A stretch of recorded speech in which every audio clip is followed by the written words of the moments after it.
నమస్తే, నా పేరు కొండల యాదవ్. మీరు చూస్తున్నది దేవరకొండ వాయిస్ ఛానల్. మున్సిపల్ ఎన్నికల్లో భాగంగా దేవరకొండలో నామినేషన్ల ఉపసంహరణ కార్యక్రమం ముగిసింది. మొత్తం 20 వార్డులకు గాను 75 మంది అభ్యర్థులు బరిలో ఉన్నారు. అన్ని వార్డులలో బీజేపీ అభ్యర్థులు పోటీ చేస్తుండగా ఇప్పటికే బీఆర్ఎస్, కాంగ్రెస్ పార్టీ అభ్యర్థులకు బీ ఫామ్లు కూడా అందజేయడం జరిగింది. బీఆర్ఎస్ నుండి జిల్లా పార్టీ అధ్యక్షులు రవీంద్ర కుమార్, అదేవిధంగా కాంగ్రెస్ పార్టీ నుండి డీసీసీ అధ్యక్షులు ఉన్న కైలాస్, ఎమ్మెల్యే బాలనాయక్ చేతుల మీదుగా అభ్యర్థులకు బీఫామాలను అందజేయడం జరిగింది. వార్డులో బీఆర్ఎస్ పార్టీ అభ్యర్థిని బరిలో ఉంచకపోగా అధికార కాంగ్రెస్ పార్టీ కూడా 19వ వార్డులో అభ్యర్థిని ప్రకటించలేదు. దీంతో ఇతర అభ్యర్థులకు ఈ రెండు పార్టీలు మద్దతు ఇస్తున్నట్లు తెలుస్తుంది.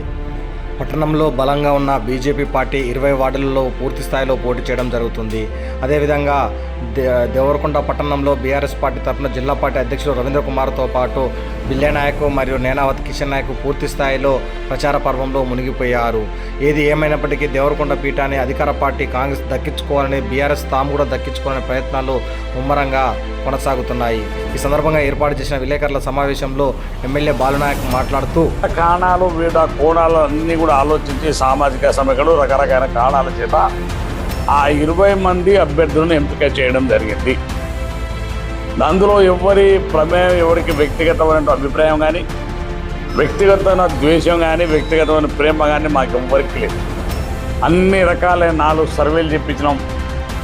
4 సర్వేలతో పాటుగా ఇంటెలిజెన్స్ వాళ్ళ రిపోర్ట్ తెప్పించుకున్నాం.